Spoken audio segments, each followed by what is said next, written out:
Hello guys, स्वागत है आपका सिटीजन सी चैनल पर। और आज आप देखने वाले हो 2008 में आई हॉरर फिल्म ब्लड क्रीक, जिसके नाम पहले क्रीक या टाउन क्रीक भी थे।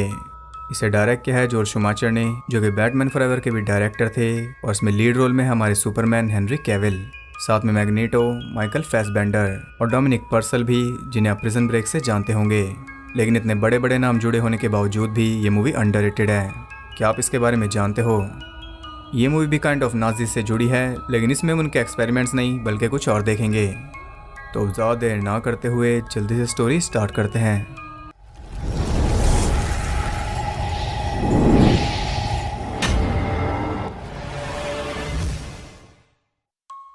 मूवी के स्टार्ट में हमें बताया जाता है कि 1930s के टाइम पर हिटलर ब्लैक मैजिक से काफ़ी ऑब्सेस्ड हो गया था। उसने अपने एजेंट्स को दुनिया भर में भेजा कुछ रून स्टोन को ढूंढने के लिए, जिनके अंदर ऐसी पावर्स थी जिससे वो दुनिया जीत सकते थे। उन स्टोन्स पर जो सिंबल्स थे उनमें अमर होने का राज था। अब तक तो आप जान ही गए होंगे कि नाजीज और हॉरर का काफ़ी गहरा रिश्ता है। इनके ऊपर इतनी सारी कॉन्स्पिरेसी थ्योरीज है कि पूछो मत। खैर, मूवी स्टार्ट होती है 1936 में वेस्ट वर्जीनिया के फार्म में, जहाँ रहती है वॉलनट्स फैमिली, जिनमें है ऑटो, उसकी वाइफ जॉय, उसका बेटा कार्ल और उनकी बेटी लीज। उनके घर जर्मनी से रिचर्ड वर्थ नाम का एक प्रोफेसर आता है, जो कि उनके मुताबिक एक स्कॉलर था, लेकिन वो आया है रूनिक स्टोन के लिए, जो कि इस फार्म को बनाते वक्त ज़मीन में से निकला था और वो अभी भी उस फार्म में है। वर्थ अपने साथ ढेर सारी चीज़ें लाया है, जैसे कि किताबें, मैप्स, अपने घर वालों के स्केलेटन और उन्हीं की हड्डी से बनाए खंजर, जिस पे काफ़ी कुछ लिखा है किसी और भाषा में। वो स्टोन को देखने जाता है, उसके ऊपर ढेर सारे सिंबल्स थे जो कि वर्थ के मुताबिक उसके पूर्वजों ने बनाए थे, और इन्हीं में सारे राज हैं। वहाँ पर लीज भी थी, जो कि रो रही थी क्योंकि उसकी चिड़िया मर गई। लेकिन वर्थ उसके कान में कुछ मंत्र बोलता है, जिससे वो फिर से जिंदा हो जाती है, और उसकी आंख देखकर पता चल रहा है कि ये पहली वाली चिड़िया तो नहीं रही। यहाँ हमें काफ़ी कुछ समझ आया। पहली बात तो ये आदमी बहुत खतरनाक है। ये मुर्दों को जिंदा कर सकता है ब्लैक मैजिक का यूज़ करके, लेकिन सिर्फ कुछ वक्त के लिए। इसलिए यहाँ पर आया क्योंकि स्टोन की मदद से ये अपने मैजिक का असर बढ़ा पाएगा, और जब इसे महारत हासिल हो जाएगी तो ये मुर्दों में हमेशा के लिए जान डाल पाएगा। लेकिन इससे होगा क्या? आप जानते हो, वही फेमस सुपर सोल्जर्स वाला कॉन्सेप्ट। इससे कभी ना मरने वाली फौज बना पाएंगे। इनके पास अनडेड सोल्जर्स होंगे, जिन्हें आप ज़ॉम्बीज़ भी कह सकते हो। ये वही आउटपोस्ट जैसा कॉन्सेप्ट है, लेकिन ये ज़्यादा मैच करता है डेड स्नो से। दोनों सीरीज चैनल पर अवेलेबल है, आप चेक कर सकते हो। और अगर आप सोच रहे हो कि ब्लैक मैजिक से मुर्दे कैसे जिंदा हो सकते हैं, तो बता दूं कि पहले यही ज़ॉम्बी कॉन्सेप्ट था। वायरस वाला कॉन्सेप्ट तो बाद में आया, और ऐसी कहानियाँ भी आम हैं कि पुराने टाइम में ऐसा होता था। आप सबने सुनी होंगी। अब वर्थ के नाक से खून निकल रहा था, और वो कहता है कि जो पहले आए थे वो ब्लड को रूल करते थे, और जो ब्लड को रूल कर लेता है मौत उसका कुछ नहीं बिगाड़ पाती। इसके बाद वो लीज को ब्लैकमेल करता है उसकी फैमिली का नाम लेकर, यानी कि वो उससे कुछ चाहता है। और अब तक तो वो भी समझ चुकी थी कि आदमी खतरनाक है। आगे हम लीज की चीख सुनते हैं, और ये सीक्वेंस यहीं पर एंड हो गया। वर्थ ने क्या किया वो आपको आगे पता चलेगा। अब हम आते हैं प्रेजेंट में, और हम देखते हैं पैरामेडिक एवन को, जो कि अपने डैड के साथ रहता है और उसके डैड को भूलने की बीमारी है। उसका एक बड़ा भाई भी था विक्टर, जो कि 2 साल पहले कैंपिंग करने गया था लेकिन कभी वापस नहीं आया। उसकी वाइफ और 2 बच्चे भी हैं जो कि अकेले रहते हैं, लेकिन एवन उनका ख्याल रखता है। उन सबको तो होप है कि विक्टर वापस आ जाएगा, लेकिन एवन ने उसकी ग्रेव बना दी है ताकि उसकी आत्मा को शांति मिले, और वो उसके बच्चों को भी वहाँ पर लेकर जाता है, जिससे उनकी मॉम खुश नहीं थी क्योंकि उन्हें अभी भी होप है। अब इतने हेक्टिक दिन के बाद वो घर जाकर सो रहा था, लेकिन नींद में भी उसे अपने भाई के नाइटमेयर्स आ रहे थे। तभी अचानक कोई उसके मुंह पर हाथ रखता है, और वो देखकर हैरान था कि वो उसका भाई विक्टर है, जो कि आज फाइनली वापस आ गया। और उसकी हालत देखकर पता चल रहा है कि वो ऐश की जिंदगी तो नहीं जी रहा था। एवन के पास कई सारे सवाल थे, लेकिन विक्टर कहता है कि जल्दी से गन्स उठाओ और 2 दिन का सामान पैक कर लो, हमें एक काम पूरा करना है, और जब तक वो पूरा नहीं हो जाता तब तक किसी को भी कुछ भी पता नहीं चलना चाहिए, उसकी फैमिली को भी नहीं। अब इतना तो हम समझ ही गए हैं कि वो कहीं से भाग कर आया है, और अब वो जाएगा रिवेंज लेने। एवन जल्दी से सब कुछ तैयार करता है, और इतने में वो भी थोड़ा नहा धो लेता है। अब जाकर इसकी शक्ल दिखी। वो दोनों निकल जाते हैं, और आगे जाकर वो बोर्ड के थ्रू आगे बढ़ रहे थे, तब वो एक औरत को 2 बच्चों के साथ देखते हैं, जो कि अपने हस्बैंड के मिसिंग होने के पोस्टर चिपका रही थी। खैर, ऐसे ही आगे बढ़ते हुए वो पहुंच जाते हैं उसी फार्म तक जिसे हमने स्टार्टिंग में देखा था, और हम देखते हैं कि वॉलनट्स फैमिली अभी भी वहीं पर है, जो कि काफ़ी स्ट्रेंज है। ऑटो वहाँ से चला जाता है, और विक्टर कहता है कि वो रात तक वापस नहीं आएगा। एवन कहता है मैं किसी फैमिली पर अटैक नहीं करने वाला जब तक मुझे कोई रीज़न ना मिल जाए। तो विक्टर उसे अपनी कमर दिखाता है और कहता है कि मैं ही रीज़न हूँ, यानी कि पूरे 2 सालों से वो फैमिली उसे टॉर्चर कर रही थी। लेकिन क्यों, ये भी आगे पता चलेगा। अभी एवन सोच ही रहा था कि तभी उनका डॉग उस पर अटैक कर देता है। उनके पास और कोई चॉइस नहीं थी, इसलिए विक्टर उसे मार देता है। और विक्टर उस घर की तरफ जाता है और हम देखते हैं कि वहाँ हर जगह एक सिंबल बना था। वो अंदर जाता है तो उसे मिलती है जॉय, जिसे कब का मर जाना चाहिए था क्योंकि ये 2007 चल रहा है। तभी पीछे से कार्ल उस पर अटैक करता है और इसी बीच कार्ल के कंधे में गोली लग जाती है। वो जल्दी से बाहर भागता है, लेकिन बाहर था एवन, जो कि विक्टर के कहने पर उसे शूट कर देता है। अंदर जाकर वो लीस को भी ढूंढ लेता है, जो कि 1936 में बच्ची थी और अब 2007 में वो जवान है। यहाँ कुछ तो गड़बड़ चल रही है। लीस के हाथ में वर्थ का खंजर था, जिससे वो एवन पर अटैक करती है, लेकिन वो उसे पकड़ लेते हैं। विक्टर उससे किसी के बारे में पूछ रहा था। जब वो नहीं बताती तो वो खुद जाकर उसे ढूंढता है और हम देखते हैं कि कार्ल अभी भी जिंदा है। विक्टर एक ब्लैक कंटेनर तक जाता है, जिसके अंदर कुछ तो भयानक था, इसलिए वो उसे बंद कर देता है। इसके बाद वो कार्ल को जान से मार देता है। इधर एवन ने उन दोनों को बांध दिया था और घर में से 1940 की एक फोटो मिलती है, जिसमें ये दोनों ऐसी थी और 2007 में भी ये दोनों ऐसी हैं। इनकी एज रुक कैसे गई? लीस कहती है कि ये उसने किया, टाइम हमें नहीं छूता। अब एवन से रहा नहीं जा रहा था, इसलिए वो कंटेनर को चेक करने पहुंच जाता है। विक्टर उसे रोकता है, लेकिन अब वो नहीं रुकने वाला। अंदर जाते उसके होश उड़ गए थे, क्योंकि वहाँ एक आदमी को कैद किया हुआ था और यह है लूक, जिसकी वाइफ को हमने अभी इसके पोस्टर लगाते देखा था। यानी कि फैमिली सच में लोगों को टॉर्चर कर रही है और जो हाल इसका है वही 2 सालों तक विक्टर का था। अब एवन कोई टूल लेने जाता है ताकि उसे फ्री कर सके और तब वो बांध में देखता है स्केलेटन सूट, और ये वही स्केलेटन है जिसे वर्थ अपने साथ लाया था उसकी फैमिली का। इधर विक्टर एक बेसमेंट के दरवाजे को देखता है, जिसे अच्छी तरह सील किया हुआ था, उस पर एक सिंबल बनाकर। वो उसे खोलने की कोशिश कर रहा था कि तभी ऑटो वापस आ जाता है। तब एवन जल्दी से लूक को फ्री करके अंदर ले जाता है और विक्टर ऑटो को ट्रक में ही गोली मार देता है, जिससे ट्रक बेकाब होकर उस बेसमेंट के दरवाजे को तोड़ देता है। और अब शुरू होगा इनका नाइटमेयर। ऑटो कहता है कि अभी भी टाइम है, यहाँ से निकल जाओ। तभी बेसमेंट में से कोई निकलता है, जिसे वो कई बार शूट करते हैं, लेकिन कोई फायदा नहीं होता। गोलियों का उसके ऊपर कोई असर था ही नहीं। तो वो दोनों घर की तरफ भागते हैं और वो उनके पीछे था, लेकिन वो बचकर अंदर पहुंच जाते हैं और वो आदमी अंदर नहीं आ सकता क्योंकि बाहर वो सिंबल बने हैं। अब तक आप समझ गए होंगे कि ये आदमी वर्थ है, जो कि अब आदमी नहीं रहा बल्कि कुछ और ही बन गया है। शायद इसने ब्लैक मैजिक पे महारत हासिल कर ली, क्योंकि ना तो ये खुद मर रहा है और ना इसने अब तक इस फैमिली को मरने दिया, बल्कि इसने तो उनकी एज ही रोक दी। यानी कि ये पंगा लेने लायक पार्टी तो नहीं थी, फिर भी इन दोनों ने ले ही लिया। तो अब देखते हैं कि क्या होगा। फैमिली के मुताबिक वो अंदर नहीं आ सकता उन सिंबल्स की वजह से, लेकिन उसके पास प्लान्स हैं। अपने पंजों से वे घोड़े को मार देता है और इसके बाद उसके कान में मंत्र बोलकर उसे फिर से जिंदा कर देता है, क्योंकि अब ये घोड़ा उसका काम करेगा। पहले वो विंडो तोड़कर लुक को खींचकर ले जाता है और इसके बाद दरवाजा तोड़कर अंदर आ जाता है। अब 2 जगह से सिंबल हटाकर उसने 2 एंट्रेंस बना दिए और इससे पहले कि वो और तबाही करता, वो उसे अच्छे से भून देते हैं, लेकिन कोई फायदा नहीं हो रहा था।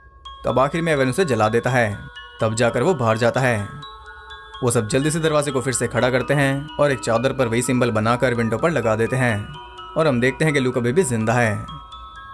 अब ये प्लान तो वर्थ का फेल हो गया, इसलिए वो जाकर मंत्र फूंकता है कार्ल के कान में, क्योंकि वो ज्यादा अच्छे से काम को कर पाएगा। मीनवाइल ऑटो उन्हें वर्थ के बारे में बता रहा था। वो बताता है कि वर्थ यहाँ पर उस स्टोन के लिए आया था ताकि उसकी पावर्स का गलत यूज कर सके, और जब फैमिली को इसके बारे में पता चला तो उन्होंने उसे बेसमेंट में बंद कर दिया। लेकिन उसे कैद करना इम्पॉसिबल था, इसलिए उन्होंने सहारा लिया एक रिचुअल का, जिसका यूज करके उन्होंने वर्थ को बांध दिया। लेकिन इसके लिए उन्हें ह्यूमन सैक्रिफाइसेस देने पड़ते हैं ताकि वो बंधा रहे, और जब तक वो अंदर रहेगा तब तक बाहर के लाखों लोग बचे रहेंगे। इसलिए फैमिली लोगों को किडनैप करती थी ताकि वो उनके खून से वर्थ की प्यास बुझा सके, और विक्टर पूरे 2 सालों तक उसकी प्यास बुझाता रहा, इसलिए वो फैमिली से भी हेट करता है। लेकिन ये फैमिली भी अपनी जगह सही है। अब आप सोच रहे होंगे कि इस फैमिली को रिचुअल्स और सिंबल्स के बारे में कैसे पता, तो जवाब है लीस। शुरुआत में वर्थ उसी का खून पीता था। स्टार्टिंग में जो आपने चीख सुनी थी वो पहली बार था, और अपनी फैमिली को सेफ रखने के लिए लीस ने उन्हें कुछ नहीं बताया, लेकिन वो उसकी किताबें चुरा कर पढ़ती थी, इसलिए उसे इतना कुछ पता चल गया, और उसी ने वर्थ को ट्रैप किया था। यानी कि उसे फंसाने वाले भी यही हैं और एक तरह से उसके नौकर भी। अभी वो उसे मारने का तरीका पूछ रहे थे कि तभी अंदर आ जाता है कार्ल, और ऑटो को लगता है कि वो जिंदा है, लेकिन जैसे ही उसके पास जाता है कार्ल उसे स्टैब करके मार देता है। यहाँ विक्टर समझदारी से काम लेते हुए पहले दरवाजा बंद करके वर्थ को अंदर आने से रोकता है, और इसके बाद होता है उनका फेस ऑफ। अभी हम एक नई चीज देखते हैं। वर्थ बाहर से ही मंत्र बोलता है और अंदर पड़ा ऑटो जिंदा हो गया था। शायद ये फुल मून का असर है। अब विक्टर लड़ रहा था कार्ल से और एवन ऑटो से। एवन को वही खंजर मिल गया था जिसे वो ऑटो के चेहरे में घुसा देता है, और उधर विक्टर ने कार्ल का हेड क्रश करके उसे भी मार दिया था। यानी कि ये भी ज़ॉम्बिस की तरह दिमाग तबाह करने से ही मरते हैं। फिर इसका मतलब कि ऑटो नहीं मरा, इसलिए विक्टर उसका भी काम कर देता है। अब आधी फैमिली तो ऐसे ही मर गई या कहीं के वर्त के चंगुल से फ्री हो गई। अब जॉय को सांस लेने में दिक्कत हो रही थी, इसलिए एवन जल्दी से बाहर जाता है अपना बैग लेने के लिए जिसमें मेडिकल सामान है। यह वर्त उसके पीछे लग चुका था, लेकिन फिर भी वो बचकर अंदर आ ही जाता है। तब गुस्से में वो उनका जनरेटर तोड़ देता है। अब लीस उन्हें फिर से अपना पास बताती है, कैसे वर्थ यहाँ आया था, कैसे उसने इन्हें टाइम में फ्रीज किया और कैसे उसके गुलाम बने। साथ में उन्हें वर्थ की किताबें भी दिखाती है जिनमें उसे हराने का राज था। उधर वो स्टोन से एनर्जी ले रहा था और इतने में ये सब देखते हैं कि आखिर वो करना क्या चाहता है। वो सबसे पावरफुल फॉर्म में जाना चाहता है अपनी तीसरी आंख खोलकर। इसके बाद उसे कोई भी हरा नहीं पाएगा और ये फॉर्म वो ले पाएगा चंद्र ग्रहण के टाइम पर, जो कि आज ही है। आज तो ये नहीं बचते। इस फॉर्म को लेने के लिए उसे ढेर सारा खून चाहिए और वो अपना खून नहीं ले सकता क्योंकि वो उसके लिए जहर है। अब आप सोच रहे होंगे कि वो इस फार्म से बाहर क्यों नहीं जा रहा, क्योंकि फार्म के चारों तरफ भी वही सिंबल्स बने हैं, इसलिए वो चाहकर भी बाहर नहीं जा सकता। लेकिन खून तो वो पूरा कर ही लेगा इन सबको मारकर, इसलिए उसे रोकने का प्लान बनाते हैं। अपने साथ वो अपनी फैमिली का स्केलेटन लाया था जिसकी मदद से वो उसे रोक पाएंगे, क्योंकि इन हड्डियों में उसकी फैमिली का खून है जो किसे पॉइजन कर देगा। और जिस किसी ने भी वो हड्डियों का आर्मर पहना होगा वो उस पर अटैक भी नहीं करेगा क्योंकि वो उसकी फैमिली की हड्डियां हैं। बस उन्हीं का यूज करके वो उसे रोकेंगे। सबसे पहले तो उसकी किताबों को आग लगाते हैं जिससे वो भागा हुआ बाहर आता है और इतने में वो यहाँ बिजी था। विक्टर पहुंच जाता है उन हड्डियों के पास। यहाँ मौका देखकर लूक भी उसके ऊपर अटैक करता है, लेकिन वो उल्टा पकड़ा जाता है और उसने खून का इंतजाम भी कर दिया। वर्थ उसका खून पिए जा रहा था। तब ली सेवन को कहते हैं कि लूक को शूट कर दो क्योंकि वो सिर्फ जिंदा लोगों का खून ही पी सकता है। वर्थ को रोकने के लिए एवन 2 बच्चों के बाप को मार देता है और अब वो भी उस फैमिली के बराबर आ गया। अगर वो बुरे हैं तो एवन भी है। अब खाना तो उससे छिन गया, इसलिए वो लूक के कान में मंत्र पढ़ता है और उसके बाद अपना फेस रिवील करता है। यहाँ हम उसके फेस को देख पाते हैं जिसपे ढेर सारे सिंबल्स बने पड़े थे और एक्टिंग की तो बात ही अलग है। इतने मेकअप के बाद भी आपको अलग ही पता चल रहा है कि ये आदमी बहुत ज्यादा एरोगेंट है, ये नहीं मानने वाला। ये काइंड ऑफ सिनिस्टर फील भी दे रहा है। ये कमाल है माइकल फैसबेंडर का। वो जाकर उस डॉग को भी जिंदा करता है और लूक तो जिंदा हो ही चुका था, लेकिन वो बाकी जैसा बर्ताव नहीं कर रहा। वो खुद ही एवन को कहता है कि मुझे कहीं बंद कर दो ताकि मैं तुम्हें नुकसान ना पहुंचाऊं, लेकिन आखिर में वो भी आपा खो देता है, इसलिए एवन उसे बंद कर देता है एक रूम में। उधर वर्थ पहुंच चुका था विक्टर के पास और अभी वो उसे नहीं मार सकता, इसलिए उसके पीछे वो लगा देता है अपने ज़ॉम्बी डॉग को और खुद ऊपर जाकर वो अपने माथे में छेद कर रहा था। कृपया से घर पर ट्राई ना करें, ये तीसरी आंख खोलने का अलग ही शॉर्टकट है। इसके केस में ये ट्रिक काम कर जाएगी क्योंकि एक ब्लैक मैजिक यूज करने वाला नाजी है। नीचे विक्टर डॉग से छुटकारा पा चुका था, तभी उसके पास पहुंच जाता है और इससे बचने के लिए वो खून से अपने माथे पर वो सिंबल बना लेता है। ये तो उसे पहले कर लेना था। इसके बाद एक घोड़े पर बैठकर वो वहां से निकल जाता है और उन हड्डियों को रास्ते में गिरा देता है क्योंकि आगे काम संभालेगा एवन। वो उन हड्डियों का चूरा करता है क्योंकि उससे वर्थ को पॉइजन किया जाएगा और बेट बनेगा एवन, उसी के खून में मिलावट की जाएगी। इधर विक्टर फंस चुका था। वर्थ ने उसे पकड़ लिया और गलती से उसने वो सिंबल भी मिटा दिया जो उसके माथे पर था, यानी कि उसके बचने का कोई चांस नहीं। वर्थ उसका थोड़ा खून पीता है और इतने से उसका काम बन जाएगा। अब वो किसी सांप की तरह अपनी स्किन उतारता है क्योंकि स्किन के नीचे उसकी ब्रांड न्यू आंख थी। अब वो अपनी सबसे पावरफुल फॉर्म में आ गया। इससे पहले कि वो उसे मारता, लीस उसे बुला लेती है डिनर के लिए और वो भी जल्दी से चल देता है। वो जाकर एवन का खून पीना शुरू करता है, लेकिन उसे कोई असर हो ही नहीं रहा। उधर लूक भी उस रूम से बाहर निकल चुका था और अब उसके निशाने पर है लीज और उसकी मॉम। लेकिन तभी अचानक कुछ होता है। वर्थ पॉइजन हो चुका। मौका देखकर एवन उस पर अटैक करता है, लेकिन अभी उसमें ताकत बाकी है। वो उल्टा एवन को ही मारने वाला था कि तभी वहां पहुंच जाता है विक्टर और वो बार्ब वायर से उसका गला काट देता है। तभी एवन उसकी नई आंख को फोड़ देता है और कुछ इस तरह उसका दी एंड हो गया। अब वो खत्म तो उसका मैजिक भी खत्म, इसलिए उसके जिंदा किए हुए सभी जीव मर गए। और अगर उसका मैजिक खत्म हो गया तो वो उस फैमिली के ऊपर से भी तो होगा। एवन जाकर देखता है कि जो 1 सालों पुरानी लाश बन चुकी थी, जो कि इस वक्त उसे होना चाहिए। टाइम एकदम ही उन पर टूट पड़ा, लेकिन लीज कहीं नजर नहीं आ रही। वो बेसमेंट में जाता है जहाँ एक मैप पर कुछ जगह मार्क थी और वहाँ पर और भी लोगों के नाम थे। साथ ही लीज भी वहीं पर थी, जो एवन को बताती है कि हिटलर ने वर्थ के जैसे 8 लोग और भेजे थे हर एक रूनस्टोन के पास, यानी कि भी वर्थ जैसे 8 दरिंदे और जिंदा हैं।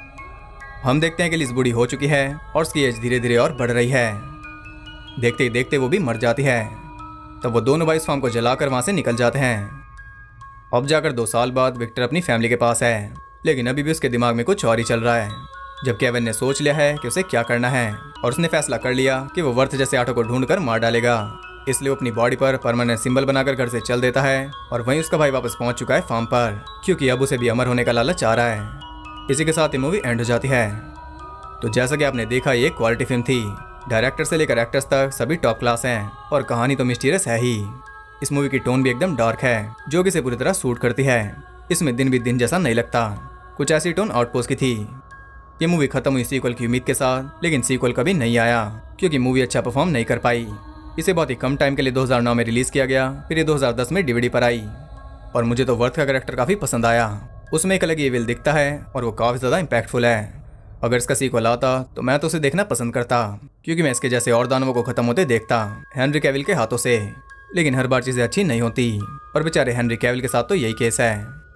और फन फैक्ट ये है कि पहले एवन का रोल जेसी मेटकाफ करने वाले थे और माइकल फैसबेंडर जो शूमाचर के साथ काम करने के लिए एक्साइटेड थे क्योंकि वो उनके फेवरेट डायरेक्टर्स में से एक थे। 2020 में उनकी डेथ हो गई थी। तो इस वीडियो में बस इतना ही। अगर आपको वीडियो पसंद आई तो इसे एक लाइक जरूर करना और कमेंट करके बताओ आपको मूवी कैसी लगी। क्या आप इसका सीक्वल देखते? कमेंट करके बता देना। और ऐसी और इंटरेस्टिंग वीडियोस देखते रहने के लिए चैनल को सब्सक्राइब करके बेल नोटिफिकेशन कॉल पर सेट कर लो ताकि नोटिफिकेशन मंत्र मारकर आपको यहाँ तक ला सके वीडियो देखने के लिए। और ज़्यादा कनेक्टेड रहने के लिए आप मुझे इंस्टाग्राम पर फॉलो कर सकते हो, वो आपको बहुत कुछ जानने के लिए मिल जाएगा। लेटेस्ट वीडियोस की अपडेट्स भी जो कि यहाँ डालना पॉसिबल नहीं हो पाता, तो आप चाहो तो वहाँ फॉलो कर सकते हो। तो मैं मिलता हूँ आपसे अगली वीडियो में, तब तक के लिए सबको बाय।